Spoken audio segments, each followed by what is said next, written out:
Voy a darle la bienvenida en este escenario a nuestro querido maestro Mateo Mayo. Él es analista geopolítico, consultor político, por supuesto, miembro de Acceso B. ¿Cómo estás, Mateo? Un gusto hasta la Ciudad de México.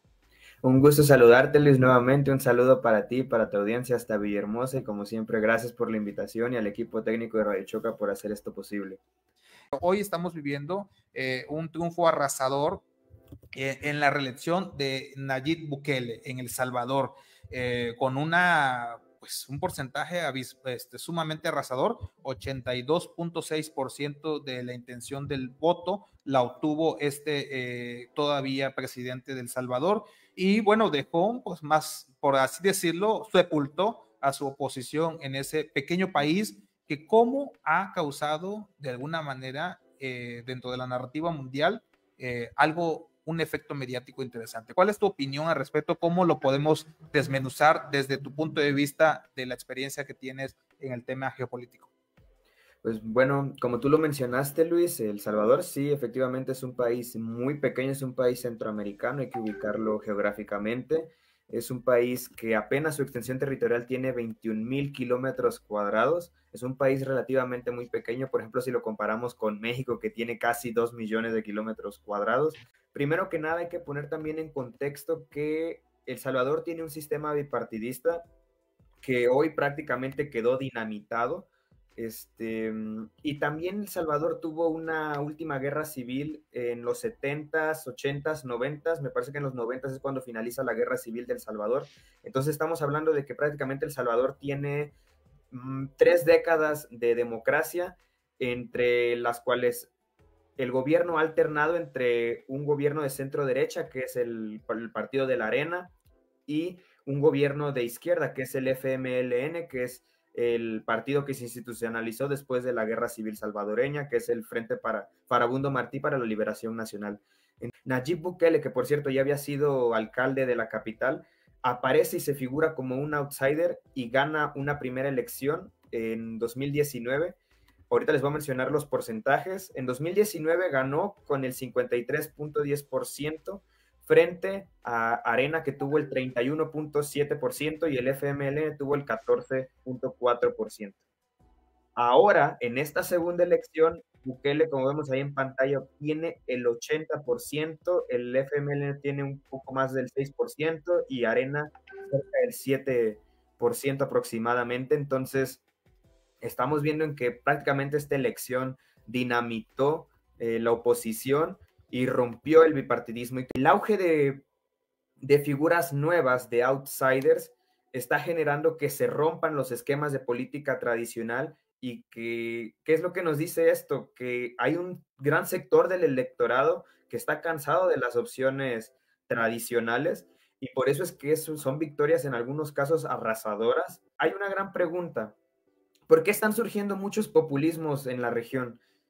En el mundo en general, porque en Europa también está surgismo. Bueno, quizás es porque hay un descontento popular frente a las opciones tradicionales de la política. Uno de los grandes debates que ha planteado Bukele, por ejemplo, es el tema con la seguridad. La seguridad ha sido el tema principal de su agenda. Él incluso lo ha nombrado como una guerra declarada contra las pandillas.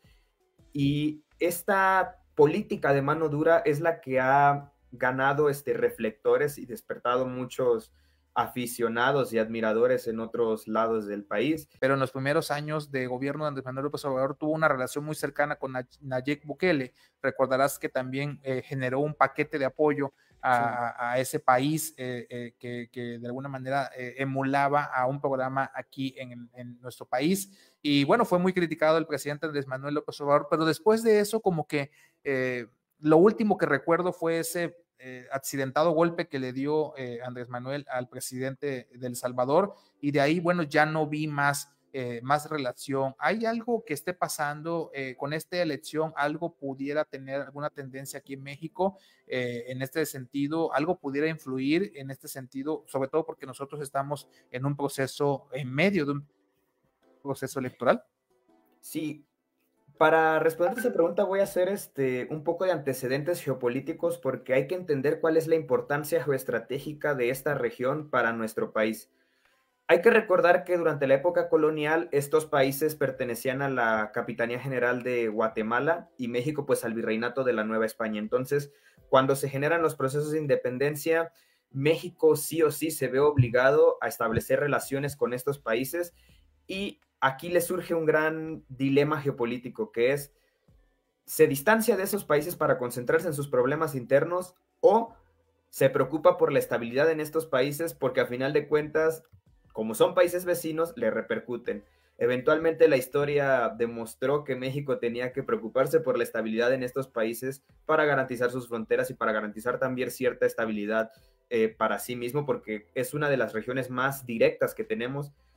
Tendemos a ver a México como parte de la región de Norteamérica a raíz de la integración comercial, el vínculo con Estados Unidos, pero la otra región que tiene México más cerca es la que tenemos en nuestra frontera sur, que es Centroamérica, lo que es Guatemala, Belice, El Salvador, Honduras, etcétera, etcétera. Entonces, durante el siglo XX, México, por ejemplo, recibe muchos refugiados del genocidio que venían huyendo de Guatemala, y durante la Guerra Civil del Salvador, México estuvo muy metido en este proceso de paz porque para México es importante que esta región esté estable, para que también tenga estabilidad en su frontera sur, porque un conflicto armado en una parte del mundo inevitablemente tiene sus brazos que se extienden a otras zonas. Entonces, para México, pues sí, por eso es muy importante la estabilidad en esta región.